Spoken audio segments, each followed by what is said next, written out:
warahmatullahi wabarakatuh. Waalaikumsalam warahmatullahi wabarakatuh. Bagaimana kabar hari ini?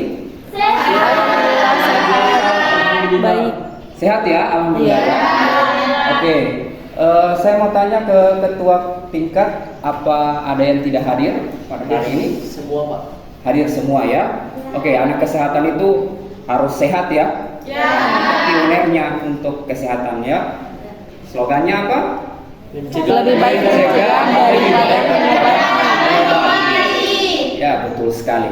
Jadi nanti saya untuk absensi itu saya kasih otoritas kepada ketua tingkat ya.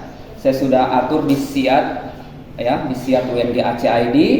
Jadi ketua kelas karena hari ini hadir semua, jadi bisa dicentang hadir semua ya. Oke. Sebelum itu untuk memulai perkuliahan ya, alangkah lebih baiknya kita awali dengan berdoa ya, untuk menambah keberkahan kita dalam proses belajar mengajar ini ya. Untuk berdoa itu ketua tingkat yang akan memimpin doa ya. Saya persilakan untuk Wimprit untuk dapat memimpin doa pada hari ini. Baik, terima kasih Pak. Teman-teman, marilah kita memadamkan tangan kita kepada Tuhan Yang Maha Esa. Semoga kegiatan belajar mengajar kita pada siang hari ini diberikan kelancaran. Doa dimulai. Doa selesai. Oke, sebelum masuk pada materi inti pada perkuliahan hari ini, kita akan melakukan ice breaking dulu ya. Jadi ice breaking yang akan saya berikan ini akan sangat berkaitan erat dengan apa yang akan kita pelajari pada kesempatan pertemuan hari ini ya.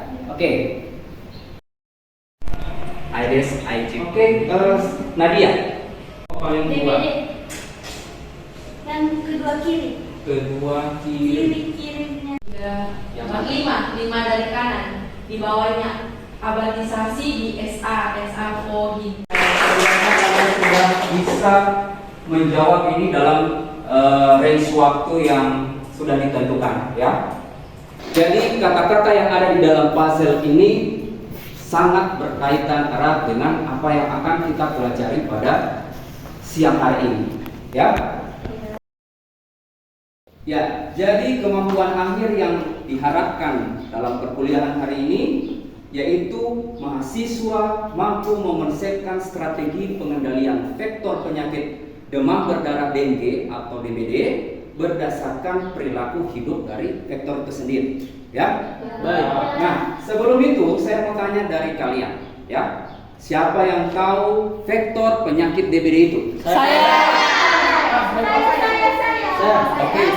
Ya, jadi kayaknya ini di sini semua belajar ya. Tapi untuk kesempatan ini saya persilakan si Rian dulu ya.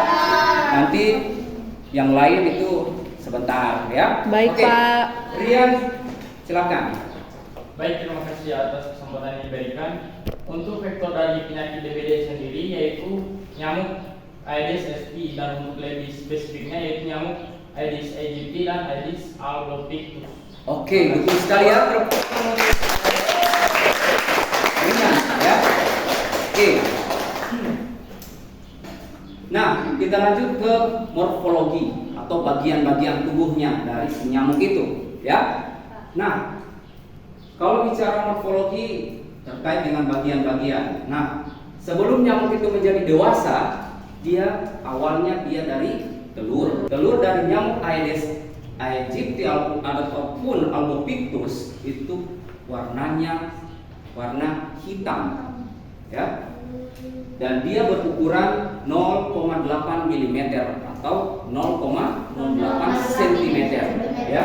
Jadi sangat kecil ya. Untuk lebih jelasnya bisa dilihat di bawah mikroskop ya, dengan bantuan mikroskop. Kemudian fase selanjutnya setelah telur dia akan berubah menjadi larva atau jentik ya. Nah, di larva ini ada terbagi menjadi 4 stadium lah ya. Ada yang disebut dengan larva instar 1, larva instar 2, instar 3 dan instar 4 ya. Oke. Apa yang membedakan di larva-larva instar 1 sampai 4 ini? Pada dasarnya sebenarnya sama ya dia. Hanya yang membedakan adalah ukuran, ya, ukuran yang membedakan. Jadi pada saat dia di fase instar 1, dia berukuran sekitar 1 sampai 2 mm. Ya. Ketika next ke fase yang kedua, instar 2, berukuran 2,5 sampai 3,9 mm, ya. Dan ketika dia sudah berada di fase instar keempat, itu secara anatomisnya bentuk tubuh itu sudah sangat jelas. Sudah ada bagian kepalanya, kemudian bagian dada atau toraks, dan bagian abdomen atau perutnya, ya. Jadi yang bagian duri-duri halus ini itu namanya spinae. Ya. Ya. Kemudian ada corong pernapasan, ya. Corong nafas itu dinamakan dengan sifon, ya. Oke. Setelah dan pada saat fase telur ke fase larva itu membutuhkan waktu kurang lebih 1 sampai 2 hari, ya. Kemudian dari fase ke larva berubah menjadi pupa atau kepompong itu butuh waktu 4 sampai 9 hari, ya. Nah, kira-kira dari kalian melihat perubahan bentuk apa yang spesifik di pupa ini? Bagian tubuhnya sudah lebih. Oke, ada yang bisa? Coba Wilfried. Kalau dari larva perbedaannya masuk ke pupa itu dari bentuk tubuhnya itu Pak sudah lebih besar daripada sebelumnya. Ya, sudah, artinya bentuk kepalanya itu sudah lebih besar dibandingkan pada saat dia menjadi larva instar keempat ini, ya. Kemudian ada lagi yang, ya, oke, Ramli silakan. Kalau pupanya itu sudah berada pada permukaan air. Sudah berada pada permukaan air, ya, betul sekali ya, kita berikan aplaus. Kemudian apa lagi? Ada lagi yang bisa? Oke, silakan Widya. Ya Pak, dari larva sendiri ke pupa, seperti yang kita lihat di gambar juga, pupa itu kalau misalnya mau jadi pupa, dia berbentuk seperti koma. Oke, jadi berikan aplaus dulu untuk yang menjawab. Jadi semua yang kalian jawab itu semuanya benar, ya. Dia sudah kalau sudah masuk pada tahapan pupa ini, artinya dia sudah berada di permukaan air, ya. Kemudian bentuk yang sangat spesifik adalah dia membentuk seperti seperti tanda koma, ya. Seperti, dan kepalanya ini sudah membesar, ya. Oke. Dan dia butuh waktu 4 sampai 9 hari. Nah, pada saat fase pupa menjadi nyamuk dewasa, itu dia butuh waktu sekitar 2 sampai 3 hari, ya. Nah, di nyamuk dewasa ini kira-kira secara tampilan ada yang bisa apa yang membedakan ataupun menspesifikkan nyamuk Aedes ini dia berbeda dengan nyamuk yang lain? Ada yang bisa? Saya Pak. Oke, mungkin saya kasih kesempatan ke Dini dulu. Oke, Dini, silakan. Jadi perbedaan dari nyamuk yang lain, nyamuk Aedes aegypti itu badannya berbelang hitam putih. Oke, jadi benar sekali ya. Tepuk tangan dulu untuk ini. Oke, kemudian kita bicara tentang perilaku hidup nyamuk Aedes ini, ya, yang menjadi vektor dari penyakit DBD, ya. Nah, nyamuk Aedes ini dia biasanya hidup dengan cara menghisap darah, ya. Bisa darah manusia, bisa darah hewan, ya. Dia menghisap darahnya itu sepanjang hari, ya, terutama di pagi hari dan di sore hari. Kemudian dia biasanya tidak dijumpai di ketinggian berapa? 1000 meter di atas permukaan laut. Makanya kalau orang di pegunungan itu tidak ada ketemuan nyamuk, ya, karena ketinggiannya 1000 meter di atas permukaan laut, dia tidak bisa jangkau, ya, sampai ketinggian seperti itu. Kemudian kira-kira nyamuk jantan atau nyamuk betina yang menjadi vektor nih?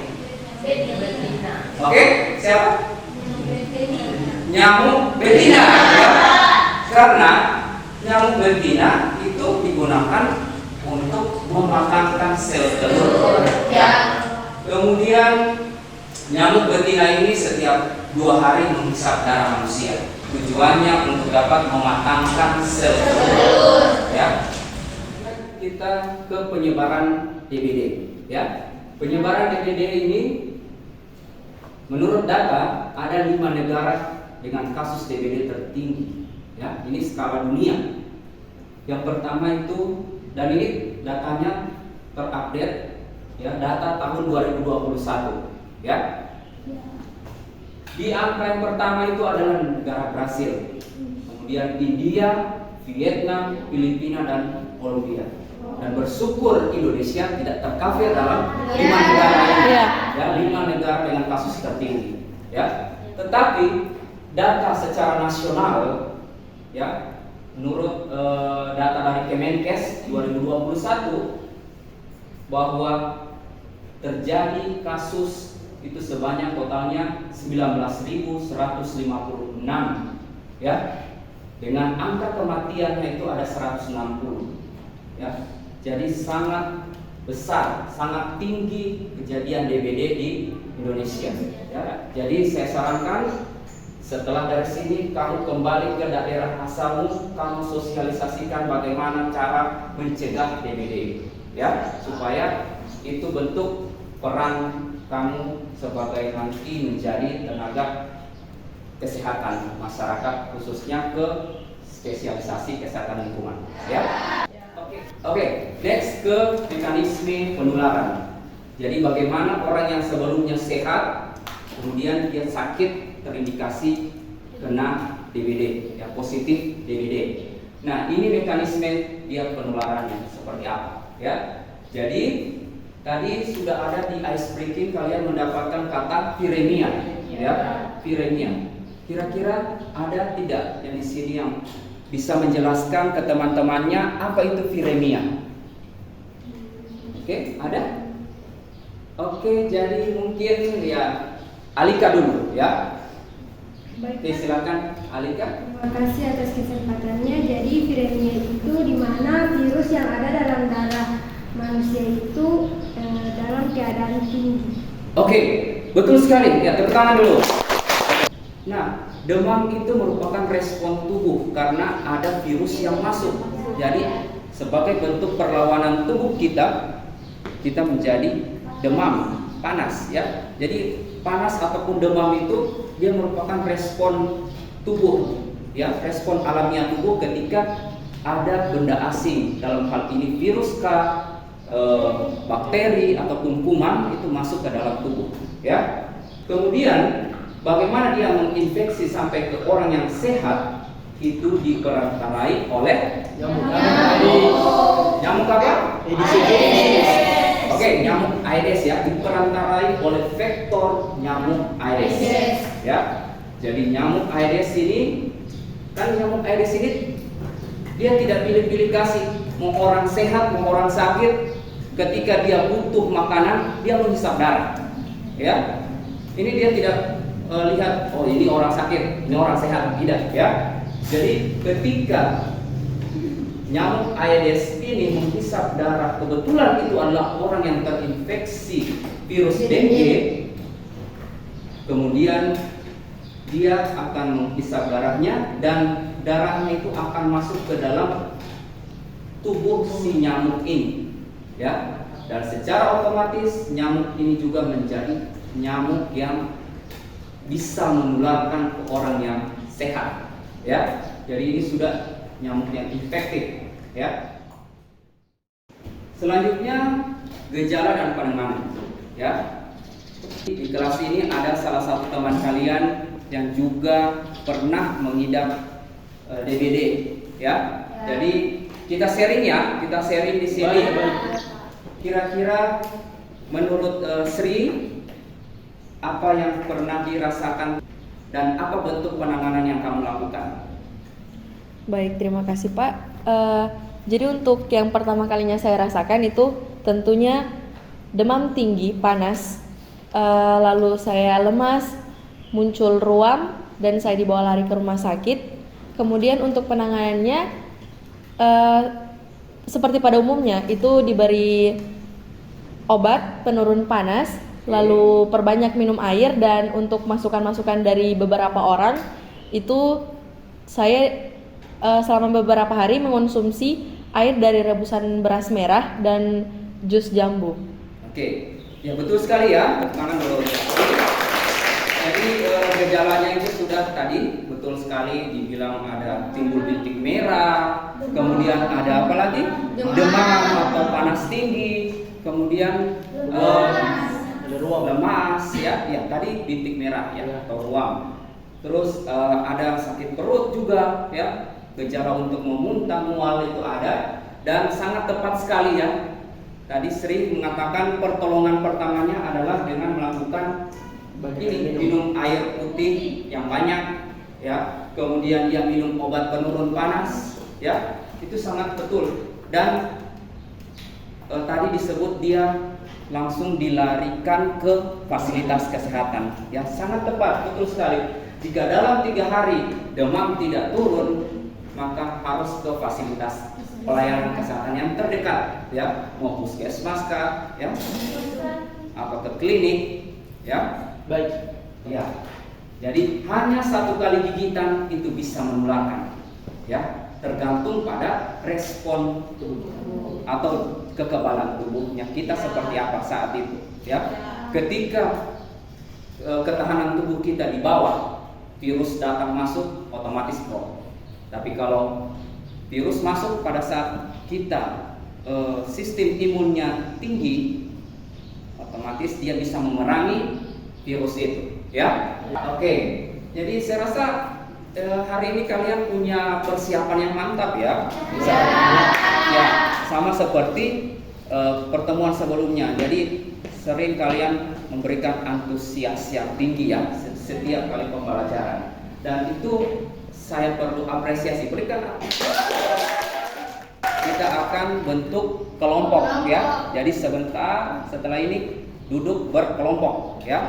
Dan kita akan diskusikan sesuai dengan apa yang sudah kalian praktekkan di rumah ya. Oke, silakan kalian duduk secara berkelompok.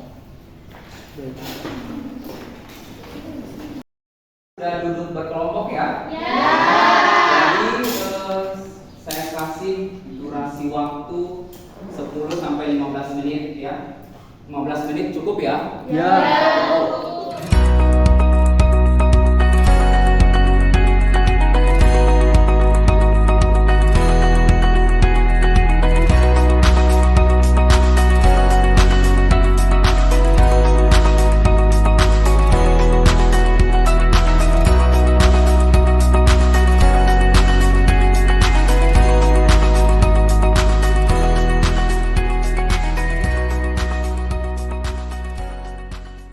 Waktunya saya rasa sudah cukup ya, selesai. Kemudian dilanjutkan dengan pemaparan ya dari masing-masing kelompok. Saya awali dulu dengan kelompok 1. Silakan kelompok 1. Baik, terima kasih Pak. Jadi untuk hari ini kami dari kelompok 1 mendapatkan hasil pengamatan yang di indoor. Terdapat telur, lalu larva instar 1 dan juga 3. Instar 1 ada 2, instar 3 ada 1, kemudian pupa ada 3. Kemudian outdoor ada telur, ada larva instar 1 dan instar 4. Untuk instar 1 ada 1, instar 4 ada 1, kemudian pupa ada 1. Dan baik dari indoor ataupun outdoor itu nyamuk Aedes aegypti. Kemudian strategi pengendalian vektor secara fisik untuk jentik atau larva dapat dilakukan dengan gerakan 3M, yakni menguras, kemudian menutup dan juga menimbun. Dan yang kedua, untuk nyamuk dewasa dilakukan pemasangan kelambu dan tidak membiarkan pakaian bekas dipakai itu digantung agar tidak menimbulkan penyebab terjadinya perindukan pada nyamuk tersebut. Oke, berikan aplaus untuk kelompok satu. Strategi pengendalian vektor secara fisik betul sekali tadi menggunakan kelambu ya untuk nyamuk dewasa ya. Jadi kita kalau tidur disarankan untuk memakai kelambu itu secara fisik ya. Kemudian untuk jentiknya tadi ya dengan gerakan 3M ya. Oke, selanjutnya saya persilakan untuk kelompok 2 untuk memakai. Assalamualaikum warahmatullahi wabarakatuh. Waalaikumsalam warahmatullahi wabarakatuh. Terima kasih untuk kesempatannya. Jadi dari hasil pengamatan kami kelompok 2 itu untuk pengamatan jentik di bagian indoor kami menemukan telur, kemudian menemukan larva instar 3 dan 4 dan tidak menemukan pupa. Kemudian untuk yang bagian outdoor itu kami juga menemukan telur, kemudian larva instar 1 dan 3 dan masih sama tidak menemukan pupa. Kemudian untuk nyamuk dewasa baik di indoor maupun outdoor itu kami menemukan nyamuk Aedes. Dan selanjutnya untuk strategi pengendalian vektor secara biologis itu bisa dengan memelihara ikan pemakan jentik. Terima kasih. Oke, berikan aplaus untuk kelompok 3 untuk memanfaatkan hasil pengamatan. Baik, terima kasih untuk kesempatannya. Berdasarkan hasil pengamatan kami untuk indoor, kami menemukan 2 jentik itu terdapat telur. Untuk jentiknya itu pada fasilitas 3 dan 4. Kemudian untuk outdoor itu terdapat telur dan kami menemukan 5 jentik, di mana 4 jentik itu pada fasilitas 1 dan 1 jentik pada instan 4. Dan jenis nyamuk yang kami dapat berdasarkan hasil pengamatan kami outdoor maupun indoor yaitu nyamuk Aedes aegypti. Kemudian untuk pengendalian vektor secara kimiawi untuk jentik itu kami menaburkan pupuk abate. Kemudian untuk nyamuk dewasa itu menggunakan racun anti nyamuk dan fogging ketika terjadi KLB. Oke, berikan aplaus untuk kelompok 4. Jadi betul sekali dikatakan secara pengendalian secara kimiawi tadi kalau untuk jentik itu menggunakan pupuk abate atau istilahnya tadi di puzzle apa? Abatisasi ya. Abatisasi itu menaburkan pupuk abate ya. Kemudian nyamuk dewasa itu bisa dengan cara fogging ya. Tetapi fogging itu dilakukan ketika terjadi wabah atau KLB di satu daerah ya. Jadi fogging itu upaya terakhir. Tidak boleh ketika satu kasus langsung mau di-fogging, tidak ya. Terus dilakukan dulu surveillance epidemiologi, ya, penyelidikan epidemiologi. Betul tidak ini kasus TBC atau bukan ya. Nanti kalau sudah ternyata konfirmasi positif dan kemudian ada peningkatan jumlah kasus ataupun ada kematian, nah baru upaya terakhir dilakukan yaitu dengan fogging dan pengasapan ya. Karena fogging itu sebenarnya tidak ramah lingkungan ya. Tidak ramah lingkungan, makanya betul sekali dia menimbulkan polusi ya, pencemaran udara. Makanya itu menjadi upaya terakhir ya. Oke, silakan saya persilakan kembali ke posisi awal. Oke, jadi sebelum perkuliahan ini ditutup ya, saya berikan kesempatan untuk kalian bertanya. Kira-kira ada hal-hal lain tidak yang masih belum kalian pahami dari konsep ini? Saya persilakan ya untuk bertanya. Ada yang mau bertanya? Oke, ladies first dulu ya. Oke, silakan Nadia. Baik, terima kasih atas kesempatannya. Kami kan sudah melihat nyamuk-nyamuk yang kita identifikasi. Bagaimana cara kita untuk membedakan ini jantan atau betina dari nyamuk tersebut? Terima kasih, Pak. Perbedaannya, kalau dia yang betina ini terlihat pada mulut ya. Kalau kita lihat di sini ya. Nah, di sini mulut ataupun proboscisnya, kalau yang jantan itu proboscisnya itu lebat ya, lebat. Kalau yang betina itu tipis, ya, tidak lebat, ya. Dan itu bisa kita lihat jelas di bawah mikroskop, ya, untuk dapat mengidentifikasi nyamuk ini jantan, nyamuk ini betina, ya. Selanjutnya saya berikan kesempatan di antara kalian siapa yang berani untuk dapat menyimpulkan materi kita pada hari ini. Ada yang bisa? Oke, ini sudah kayaknya ya. Ini juga sudah. Jadi saya berikan kesempatan untuk yang belum. Silakan saudari Cindy. Baik, assalamualaikum warahmatullahi wabarakatuh. Waalaikumsalam warahmatullahi wabarakatuh. Terima kasih atas kesempatan yang diberikan. Saya akan memberikan kesimpulan mengenai materi yang telah kita pelajari tadi, yaitu tentang pengendalian vektor penyakit DBD.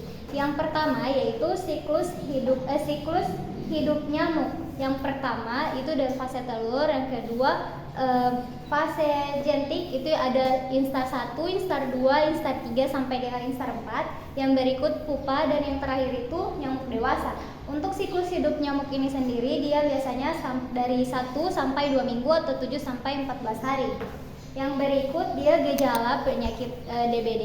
Yang pertama itu demam tinggi, yang kedua muncul ruam di tubuh, dan yang ketiga itu kadar trombosit itu di bawah. Nah, yang berikut tentang strategi pengendalian vektor itu ada 3, yaitu fisik, biologis, dan kimia. Untuk fisik sendiri seperti melakukan gerakan 3M+, untuk biologis memelihara ikan pemakan jentik, dan untuk kimia itu pemakaian lotion dan bubuk abate dan fogging. Iya. Baik, terima kasih. Wassalamualaikum warahmatullahi wabarakatuh. Berikan aplaus dulu.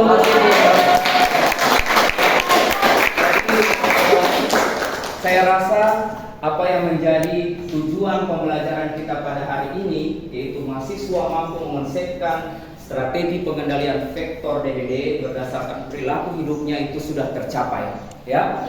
Buktinya tadi kalian sudah mampu mengidentifikasi jentik maupun nyamuk dewasanya, kemudian kalian sudah mampu merumuskan strategi kebijakan apa, ya, untuk dapat menanggulangi penyebaran penyakit demam berdarah dengue atau DBD, ya. Oke, karena di awal tadi kita awali dengan berdoa, dan di akhir sesi perkuliahan juga ini harus diakhiri juga dengan doa supaya apa yang sudah kita pelajari hari ini akan bermanfaat di kemudian hari, ya. Amin. Saya persilakan kembali kepada ketua tingkat Wimpred untuk dapat memimpin doa. Silakan. Baik, terima kasih Pak. Sebelum kita mengakhiri kegiatan belajar mengajar pada siang hari ini, marilah kita berdoa dengan keyakinan kita masing-masing. Semoga apa yang kita dapat menjadi berkah dari Allah Subhanahu wa taala. Amin. Doa dimulai. Doa selesai. Oke, jadi saya akhiri perkuliahan hari ini, dan nanti setelah ini saya akan kasih tugas, ya. Tugas itu silakan kalian search nanti di menggunakan fasilitas e-learning Siap UNG, ya, ACID. Silakan akses di situ terkait dengan tugas apa yang akan saya berikan. Sekaligus juga dengan materi saya ini akan saya upload di Siap, ya. Nanti kalian bisa akses di situ, bisa mengerjakan, mendownload dan mengupload tugas di e-learning, ya. Nanti saya periksa di pertemuan yang minggu depan, ya. Oke, saya rasa cukup, ya, pertemuan kita hari ini. Semoga berkah ilmu yang didapat. Lebih dan kurangnya saya mohon maaf. Wassalamualaikum warahmatullahi wabarakatuh. Waalaikumsalam.